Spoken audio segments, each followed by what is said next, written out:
ये समझने के लिए चलते हैं, आइए मुंबई और दिल्ली में, जहां हमारे संवाददाता मौजूद हैं। विद्यानाथ झा मौजूद हैं, बहुत सारे लोग उनके साथ मौजूद हैं। पहले भी उन्होंने विश लिस्ट के संदर्भ में बातचीत की थी जब बजट आया नहीं था, और अब बजट पढ़ा जा चुका है। वो लोग क्या कह रहे हैं, और इसके अलावा हमारे संवाददाता मुंबई में भी मौजूद हैं, उनके पास चलें। लेकिन पहले विद्या, आपके पास आ रहा हूं, क्या कह रहे हैं लोग, कितने नंबर दे रहे हैं 10 में से इस बजट को? जी देखिए, अभी लोगों ने बजट सुन लिया है, और महिलाओं की अगर बात करें तो सोना चांदी में, क्योंकि कस्टम ड्यूटी कम किया गया है, तो महिलाओं के लिए थोड़ी खुशी की बात यह है। दूसरी तरफ जो मोबाइल खरीदने वाले थे उनको लग रहा है कि मोबाइल थोड़ा सस्ता हो जाएगा, मोबाइल पर बात करना थोड़ा सस्ता हो जाएगा, क्योंकि रिचार्ज जो है वो सस्ता हो जाएगा। लेकिन हाउस होल्ड की जो बात करें या घरेलू सामान की बात करें, उसको लेकर आज यहाँ पर जो महिलाएं हमारे साथ हैं और जो पुरुष हैं उनसे हम बात करते हैं। सर, क्या नाम है, एक बार नाम बताइए अपना। दिनेश कुमार मिश्रा। मिश्रा जी, आज के बजट में क्या अच्छा लगा और क्या लग रहा है कि ये अनुकूल बजट है आप लोगों के लिए? ठीक बजट है, बढ़िया बजट है। बढ़िया बजट है। अभी जो टैक्स स्लैब है उसमें थोड़ी सी राहत मिली है। बहुत अच्छी राहत मिली है। राहत मिली है? हाँ जी। और देखिए, और भी लोग यहाँ पर मेरे साथ मौजूद हैं, जरा उनसे भी बात करते हैं कि उनको बजट में क्या मिला है और क्या समझ में आया। क्या नाम है सर आपका? राम मोहन वर्मा। क्या मिला बजट में आज? बार जो मिडिल क्लास को उम्मीद थी तीसरे टर्म में सरकार से, वो कहीं तक सॉल्व होता नजर आया इस बार। लेकिन ये मिडिल क्लास के लिए कुछ और चीजें हैं जिसको सरकार को सोचना, हो सकता है इसके बाद भी प्लानिंग हो सरकार की, जो बजट में नहीं दिखा उसके बाद भी दिखे। लेकिन फिर भी बजट अच्छा लगा। बजट अच्छा लगा। कम से कम ये लग रहा है कि जो नया इनकम टैक्स रिजीम है उसमें 7.5 लाख रुपए तक टैक्स नहीं भरना पड़ेगा। 7.5 लाख रुपए की जो वो सबसे बड़ा है जो मिडिल क्लास के लिए। स्लैब वाला जो इनकम टैक्स का, वो भी अच्छा है। और इसके अलावा भी कुछ चीजें नजर आ रही जो जरूरत है मिडिल क्लास को, उसमें भी राहत मिलेगी। और उम्मीद है सरकार से इसी तरह और बड़ा कुछ करने की। डिडक्शन भी 25,000 रुपए बढ़ा दिएगा, 50 से 75,000 कर देगा। हाँ, 25 से 75 किया गया है। जी, आपको कैसा लगा? आपका क्या नाम है? मेरा नाम रोहित गुप्ता है।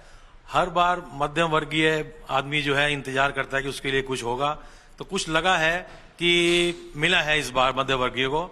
लेकिन शाम तक धीरे धीरे जब और रिपोर्ट निकल कर आएंगी और आदमी गहराई तक हमारे सीए लोग जाएंगे और लोगों को बताएंगे कि क्या फायदा हुआ है, क्या नुकसान हुआ है, तब जाके एक्चुअल पता लगेगा। अभी तक तो अच्छा लग रहा है। हालांकि मध्यम वर्गीय व्यापारी को सिर्फ एक लोन में बढ़ावा मिल रहा है, लोन ही लोन मिल रहा है, लोन में कोई कटौती नहीं मिलती। जैसे और लोगों के लोन माफ होते हैं, कुछ होता है, इनको सिर्फ लोन 10 से 20 लाख कर दिया एमएसएमई का। अच्छा किया है, लेकिन इंटरेस्ट रेट भी काफी कम करना चाहिए उनको। और स्टार्टअप को लेकर भी सरकार ने इस बार थोड़ी सी रियायत बरती है। नहीं, वो अच्छी बात है, उसके लिए तो बहुत जरूरत भी है, क्योंकि स्टार्टअप से ही आगे बहुत बिजनेस बढ़ने हैं। तो उसको अगर छूट दे रहे हैं, जैसे ट्रेनिंग के लिए भी प्रोविजन है कुछ, तो काफी अच्छा है उसके लिए तो। जी, और देखिए यहाँ पर कुछ महिलाएं भी हमारे साथ मौजूद हैं, जरा उनसे भी बात कर लेते हैं कि वो खुश हैं या उदास हैं। खुश हैं आप कि उदास हैं? खुश हैं। खुश हैं। वैसे क्या अच्छा मिला है इस बार?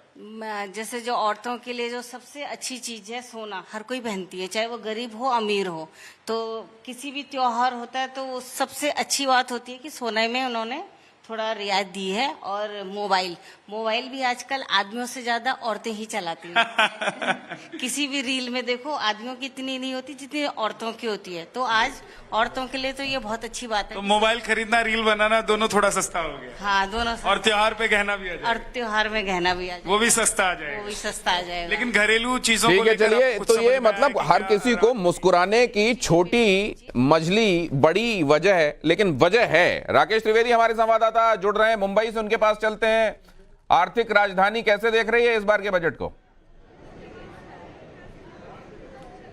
देखिए, मैं आर्थिक राजधानी की दलाल स्ट्रीट पर हूँ, बॉम्बे स्टॉक एक्सचेंज के बाहर। हालांकि बाजार जो है वो थोड़ा सा इसने नेगेटिव जो रंग है वो जरूर लिया है, लाल रंग यहाँ पर दिखाई देगा। मेरे साथ यहाँ पर कुछ इन्वेस्टर्स हैं, कुछ एक्सपर्ट्स हैं। सबसे पहले तो मैं एपी शुक्ला जी आपसे जानना चाहूंगा, खुशी है या गम, और है तो क्यों? सब जगह खुशी है, सिर्फ शेयर बाजार छोड़ के यहाँ पे गम है। क्या वजह? उसका रीजन है कि हमारे पॉकेट पे तो डाका डाला गया है। तो हमारा जो टैक्स है long term, short term, bond market में, म्यूचुअल फंड पे और F&O मार्केट में, प्लस जो बाय बैक है शेयर्स का जो हमें टैक्स नहीं लगता था, वो सब पे तो हमारे यहाँ पे टैक्स लिया गया है। दमानी जी, आप जो इस पूरे बजट को कैसे देखते हैं? 10 में से कितने नंबर देते हैं?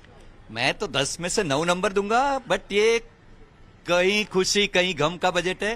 पूरा चारों बाजू खुशी है, लेकिन स्टॉक मार्केट का इन्वेस्टर और ट्रेडर्स के लिए थोड़ा गम है। ओवरऑल जो जनता के लिए कैसा ये बजट है चौमाल साहब? क्योंकि लेदर जो है, फुटवेयर, मोबाइल, सोना, चांदी, ये भी सस्ता भी हुआ है। कहीं ना कहीं जो है वो डिडक्शन भी बढ़ा करके 50,000 से 75,000 किया गया है। देखिए, मैं एक सीनियर सिटीजन हूँ। सीनियर सिटीजन के हिसाब से तो इस बजट में कुछ नहीं है। बाकी कुछ योजनाएं हैं, जैसे कि ये टैक्स कुछ यंग लोगों वाले 3 लाख है, उसमें टैक्स किया, और बाकी टैक्स में कुछ फायदा सीनियर सिटीजन और ज्यादा उम्मीदें लगाए हुए थे। जो होने वाला ना, राकेश, आपने महत्वपूर्ण जानकारी, और ये बाजार क्या इंडिकेट कर रहा है? ये सेंसेक्स 600 अंक से ज्यादा की गिरावट, निफ्टी भी 180 अंक जो गिरा है, ये क्या दिखा रहा है? इस पर हम जाएं उससे पहले कुछ और पॉलिटिकल रिएक्शंस आ रहे हैं, जरा देखिए ये पॉलिटिकल रिएक्शन। हमारे साथ है प्रियंका जी। वित्त मंत्री निर्मला सीतारमण ने जो बजट पेश किया, अगर उस पर आपको नंबर देना होगा, कितने नंबर देंगी? नहीं, नंबर छोड़िए, ये सरकार अब वो सरकार हो गई है। ये उस बजट को मैं कहूँगी कि उसने प्रधानमंत्री सरकार बचाओ योजना शुरू की है। तो अगर नंबर बोलेंगे तो नंबर तो एक या 0 मिलना चाहिए, क्योंकि आपने जिन लोगों ने आपसे स्पेशल स्टेटस की उम्मीद की स्टेट्स को, उनको आपने ये लॉलीपॉप दे दिया कि हम आपको कुछ 1000 करोड़ दे रहे हैं। आपने ये भी समझ लिया कि अगर 5 साल सरकार चलानी है, इन दोनों को ही खुश रखना है। बाकी जो अलायंस है, महाराष्ट्र में भी इनकी अलायंस के साथ चल रही है सरकार, वो न कभी ये नहीं पूछा उन अलायंसेस ने कि महाराष्ट्र को बार बार दरकिनार क्यों किया जाता है। रिचेस्ट स्टेट है, जो सबसे ज्यादा टैक्स पेइंग स्टेट है, फिर भी पैसा बस खींचा जाता है, उससे पैसा दिया नहीं जाता है। ये महाराष्ट्र का दुर्भाग्य। आपको लगता है कि सिर्फ 2 अलायंस पार्टनर को खुश करने के लिए, जिनके दम पे सरकार चली, उनके लिए बजट में प्रावधान किया गया? लिए उन्हीं के लिए किया गया, पूरा बजट ही उसी के इर्द गिर्द फैला। ना इन्वेस्टर्स के लिए, ना इंडस्ट्रीज के लिए, ना स्मॉल स्केल इंडस्ट्रीज के लिए, ना किसानों के लिए, ना महिलाओं के लिए, ना आम जनता के लिए। यही है कि मन की बात कर ली, जन की बात फिर से पीछे छोड़ दिया। प्रियंका चतुर्वेदी जी हैं, जिनका ये कहना है कि इस बजट में 2 जो अलायंस पार्टनर हैं एनडीए के, उनको खुश करने का प्रावधान किया गया है, ताकि सरकार पर किसी भी प्रकार का कोई संकट न आए। रविकांत राय, टाइम्स ऑफ भारत, दिल्ली। तो ये आप जो देख रहे हैं, इसमें मार्केट की तरफ से क्या कुछ इंडिकेट किया जा रहा है बजट को लेकर? किस तरीके से मार्केट ने रिसीव किया है? क्या ये उसी के सेंटिमेंट्स हैं? ये भी हम समझने चलेंगे, और साथ में ये भी कि ये जो न्यू टैक्स रिजीम के तहत अब 7.75 लाख रुपए तक की इनकम टैक्स जो है, ये टैक्स फ्री रहेगी। इसको किस तरीके से देखा जाना चाहिए, इसको समझने के लिए आइए पहले चलते हैं। हमारे साथ गगन कुमार जुड़ रहे हैं, टैक्स एक्सपर्ट। गगन जी, ये मार्केट क्या इंडिकेट कर रहा है? I think it will take some time. अभी जो जितना फाइनेंस बिल मैंने पढ़ा है, अभी तो बहुत ही फाइन प्रिंट्स है, बट प्रीडोमिनेंटली मार्केट शायद से थोड़ा नेगेटिव रिएक्ट कर रही है, बट बजट में अभी तक ऐसा मेरे को कुछ नेगेटिव दिखा नहीं। एंजल टैक्स को खत्म कर दिया गया है, विच वाज जो बहुत पुरानी डिमांड थी स्टार्टअप की। उसके अलावा जो प्रोसीजरल इश्यूज थे, टीडीएस के प्रोसिक्यूशन होते थे बहुत ज्यादा, उसको डीक्रिमिनलाइज कर दिया है, और टीडीएस रेट को सिंप्लीफाई कर दिया है 5% से 2% पे, और जो सर्च रिलेटेड और रीओपनिंग ऑफ केसेस थे उनको सिंप्लीफाई कर दिया, उनका पीरियड कम कर दिया है। तो अगर एक व्यापारी की नजर से देखें तो बहुत ज्यादा बेनिफिट दिए हैं। मार्केट क्यों नेगेटिव बिहेव कर रही है, आई थिंक थोड़ा और उसको फाइन प्रिंट में देखना होगा, बट इनिशियल रिएक्शन तो ये है कि कोई नेगेटिव चीज दिख नहीं रही। जहां तक रही टैक्स स्लैब की बात, उसमें भी जो पहली 2 टैक्स स्लैब हैं उसमें 1-1 लाख रुपया बढ़ा दिया है। तो मध्यवर्गीय इनकम के लिए भी एक खुशी की बात है। और जहां तक इंडस्ट्री की बात है, तो कस्टम ड्यूटीज को लेकर के जो थोड़ा बहुत बदलाव करा गया है, वो डोमेस्टिक इंडस्ट्री को बढ़ावा देने के लिए करा गया है। और जो फॉरेन कंपनी का टैक्स रेट 5% कम कर दिया है, उससे भी जो इंडस्ट्री है उसको तो फायदा ही होगा। 1.52 लाख करोड़ रुपए एग्रीकल्चर के लिए, 32 फसलों की 100 नई किस्में लाई जाएंगी। ये ब्रजेश भाटी जी ने इस अनाउंसमेंट को, कृषि क्षेत्र के लिए अनाउंसमेंट को कैसे देखा? हमारे साथ वो भी जुड़ रहे हैं। ब्रजेश भाटी जी, ठीक रहा बजट का अनाउंसमेंट? आप लोगों की उम्मीदों के मुताबिक है? कुछ भी नहीं रहा। जो पिछले 10 साल से होता आ रहा था किसानों के साथ, वो भी तीसरी सरकार जो मिली है भाजपा की, उसमें वही काम हुआ। हम लगातार उस दिन से ही मांग कर रहे थे एमएसपी गारंटी कानून की, नहीं लागू हुआ। C2+50 जो स्वामीनाथन आयोग की रिपोर्ट है, नहीं लागू हुई। 3% से बढ़ा के हमने 7% की मांग की थी कृषि बजट के लिए, वो नहीं हुआ। हमारी जो फसलों का बीमा था वो नहीं हुआ। किसान कर्ज मुक्ति जो थी वो नहीं हुई। कुछ भी नहीं है। ये सरकार बचाओ योजना वाला बजट है। इसमें किसान, मजदूर, नौजवान किसी के लिए कुछ नहीं है। ये सिर्फ व्यापारियों वाला बजट है। इसमें किसान के लिए कुछ नहीं किया है। जस की तस स्थिति है। इन्होंने अपने जिस तरह अलायंस लोगों से किया था उनको भी नहीं निभाया है। उनको कुछ योजनाएं देके ये दिखाना चाहा कि हम आपके हितैषी हैं, लेकिन जो इनकी मानसिकता भाजपा सरकार की रही है किसान विरोधी, वही आज भी भाजपा की वही मानसिकता है। हम लगातार हर चैनल्स पर, हर जगह, हर ग्राउंड पर ये कह रहे थे भी स्वामीनाथन आयोग को आप लागू कर दीजिए, आप एमएसपी की गारंटी कानून हमारा लागू कर दीजिए, लेकिन कहीं कुछ भी नहीं है। व्यर्थ की चीजें हैं, व्यर्थ की बात है। ये बजट हमारे लिए एक अभिशाप है। इसे किसान अपने लिए कोई लाभ नहीं है। इसमें किसानों को कहीं नाम नहीं है, इसमें युवाओं का कोई नाम नहीं है। क्या ये जो आप कह रहे हैं ये वस्तु स्थिति है या असल में पूर्वाग्रह है? इसको भी एनालाइज करेंगे, लेकिन बाकी जो मेहमान है उनसे भी परिचय करा देता हूं। रुचिर गुप्ता जी हमारे साथ जुड़ गए हैं। प्रेम कुमार जी हमारे साथ जुड़ रहे हैं, पॉलिटिकल एनालिस्ट हैं। रुचिर गुप्ता जी मार्केट एक्सपर्ट हैं। करण जी से अभी हमारी चर्चा होने वाली है, पॉलिटिकल एक्सपर्ट, वो भी हमारे साथ इस चर्चा में जुड़ रहे हैं। करण वर्मा जी, ये जो बात कही जा रही है, और अमित गुप्ता जी हमारे साथ टैक्स एक्सपर्ट, वो भी जुड़ गए हैं, उनका भी स्वागत करता हूं। ये जो कहा जा रहा है कि ये असल में कृषि क्षेत्र को प्रायोरिटी नंबर 1 पे रखने के केवल रखने के लिए रखा गया है, उसको कुछ दिया नहीं गया है, क्योंकि इसमें जो बढ़ाया भी गया है वो विशेष इजाफा नहीं है। इसको कैसे देख रहे हैं आप? देखिए जी, कृषि सेक्टर एक सेक्टर है जिसमें रिफॉर्म की जरूरत है, पर दुर्भाग्यवश जब कोई रिफॉर्म आने की बात होती है लोग सड़कों पे उतर आते हैं, लोग बिना तथ्यों के बात करते हैं। अभी हमारे मित्र ने कहा कि एमएसपी गारंटी कानून, हमारा बजट जो करीब 42 से 45 लाख करोड़ का होता है, अगर हम एमएसपी गारंटी पे उतर आएंगे 17 लाख करोड़ का खर्चा आएगा। कैसे कर सकते हैं हम लोग ये बात? क्या ये एक तरीका है आगे बढ़ने का? जब इस पे रिफॉर्म लाने की बात होती है, हमारे आज गोडाउन्स में कितने कितने जो अनाज है वो सड़ रहा है, उसको लेकर जब स्टोरेज की बात होती है, नए रिफॉर्म्स की बात होती है, मार्केट फोर्सेस की एंट्री की बात होती है, तो ये लोग रिवोल्ट करने लग जाते हैं। सिर्फ एमएसपी गारंटी करना इसका आगे का तरीका नहीं है। जहां तक इन्होंने क्रॉप इंश्योरेंस की बात करी, क्रॉप इंश्योरेंस रिकॉर्ड हुई है पिछले 10 साल के अंदर। क्रॉप इंश्योरेंस हो, किसान बीमा हो, चाहे किसानों को डायरेक्ट किसान सम्मान निधि योजना के तहत कैश देना हो, पर इस सेक्टर को रिफॉर्म की जरूरत है।